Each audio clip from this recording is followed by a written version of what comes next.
টাকা নিয়েছে 50,000 টাকা বাবুসোনা। প্রত্যেক লোককে চমকাতো। আপনার বাড়িটা কি ওই দিকটা? আপনি কি চন্দ্রপুর বাড়ি থেকে বাড়ি ঢুকেছিলেন? পুলিশ প্রশাসন দিয়ে? না, হ্যাঁ, সাধারণ মানুষের ওপর অত্যাচার করতো। কারা করতো? যারা ছিল এখানে, যারা ছিল বলতে বাবুসোনার অত্যাচার করতো, সাধারণ মানুষের উপরে মারতো। এই একটা চাস্তো ভাইদের মেয়ের কোমর ভেঙে দিয়েছে। কোথায় গেল? হ্যাঁ, ভেঙে দিয়েছে। এখন পাড়া শান্তি আছে, আমরা শান্তি চাই, এটুকুনি। তারা শাসক দল করতো। এখন পাড়া শান্তি চাইছি, যাতে না কোনো অশান্তি হয়, সাধারণ মানুষ ভালোভাবে থাকুক, এটাই চাই। ঠিক আছে। আমার নাম মুজাফর, উলবেড়িয়া। ওই ঘরের টাকার তারে ঘরের টাকা পেয়েছিলাম, 20,000 টাকা নিয়েছে। আমার বাবার নামে পেয়েছিলাম, 20,000 টাকা নিয়েছে। বলেছিল ঘর ঢুকেছে 20,000 টাকা, 60,000 টাকা পেয়েছিল। না দিলে চোখ রেঙে পয়সা নিয়েছে, সবাই দিচ্ছিল, দিতে হবে। বাবুসোনা, বাবুসোনা এখানে উত্তরপাড়ায় ঘর, টিএমসির পাতে করতো। পদে জায়গাটা ছিল টিএমসির। আসপারের নেতৃত্বে। আসপার। তাহলে এখন কি চাইছেন? এখন টাকা যে তুলে নিয়ে গেছে, টাকা যে তুলে নিয়ে গেছে, টাকা যাতে ফেরত পাই সেটা চেষ্টা চাইছি। টাকাটা যে আমাদের নিয়েছে, টাকাটা তো নিল ওদের টাকা না, সরকার দিয়েছে। ওরা টাকা নিয়েছে, টাকা যেন ফেরত দিয়ে দেয়, এই আবেদন করছি। শাস্তি তো অবশ্যই হওয়া দরকার। টাকা, হ্যাঁ, প্রশাসনের কাছে তো আশা আছে, টাকা নিয়েছে, টাকা যেন ফেরত দিয়ে দেয়, পুনরায় বাড়িটা। আমার নাম শেখ হাসিবুল। চন্দ্রপুর অঞ্চল, বিধানসভা উলবেড়িয়া উত্তর।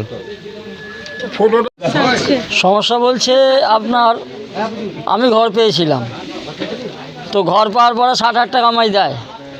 তা যখন 60,000 টাকা দেয়, আমি নিজে বলেছি ওকে যে যাই জনগণের জন্য তোরা, না তোদের জন্য জনগণ। বলছে কেন, ওই প্রশ্ন করছে বলে কেন। এবং এইখানে দাঁড়িয়ে আমার সঙ্গে হয়েছে, বাইকলেও দাঁড়িয়েছিল এই খামারে। বাবুসোনা, বাবুসোনা পার্টি কাটারের লোক, যুব সভাপতি টিএমসির, এবং আসপার মিদ্দের নেতৃত্বেও কাজ করে। আসপার মিদ্দ হচ্ছে সভাপতি উলবেড়িয়া কেন্দ্রের, ওনার বিবি হচ্ছে প্রধান। আপনি কত টাকা পেয়েছিলেন? আমি পেয়েছিলাম 60,000 টাকা। 20,000 টাকা এবং 1,000 টাকা আরও এক্সট্রা নিয়েছে, যে আধার কার্ডের জেরক্স দিতে হচ্ছে, এবং 1,000 টাকা নিয়ে গেছে। কেন বলছে এটা অঞ্চলে গেলেও দিতে হবে। তোকে আমি যখন প্রশ্ন করেছি, ও তোর দেয়নি ওইটা। তো আমি চাইছি এতে যাতে নেক্সটবার যে পয়সাটা বাকি আছে সকলে যাতে পায়, এবং যাতে না এই গরিবের জন্য যে 20,000 টাকা, কাকে বলছে 30,000 টাকা, কাকে বলছে 25,000 টাকা, এটা যাতে না নিতে পারে কেউ, সেইটা ব্যবস্থা করতে হবে। এই যে এত লোক ঝুড়ি ঝুড়ি আবেদন করছে, হ্যাঁ, এই টিএমসি সরকার, হ্যাঁ হ্যাঁ, হরিশপুরে, তো কি বলবেন, কি চাইছেন, কি শাস্তি চাইছেন? আমি শাস্তি চাইছি, এবং গরিবের, শোনেন, গরিবের যে পয়সাগুলো নিয়েছে ওইগুলো বাপাস দিতে হবে, এবং প্লাস এর জন্য সকলে যে শাস্তি চাইছে সেটাও আমিও চাইব। বর্তমানে তো বিজেপি সরকার এখন, হ্যাঁ, বিজেপি সরকার যে আছে, উনি যদি বিজেপি সরকারের কাছে, বর্তমানে বিজেপি সরকারের কাছে কি দাবি করছেন, আশা রাখছেন? বিজেপি সরকারের কাছে আবেদন করছি যে পয়সাটা যেটা বাকি আছে গরিবদের জন্য, সেটা যেন ফেরত, সেটা যেন গরিবকে দেয়, তাহলে মানুষেতে ঘরদোর করে বাঁচবে। এটাই আপনাদের, এটা আমার দাবি।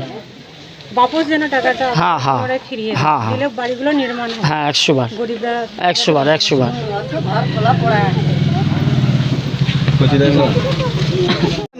নিয়ে পরিবার ওরা না আসতে পারে।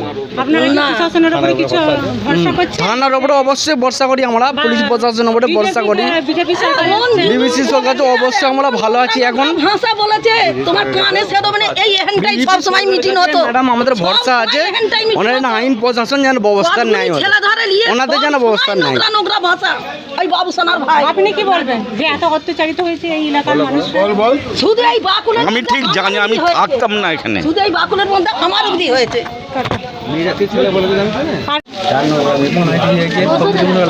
না না আমার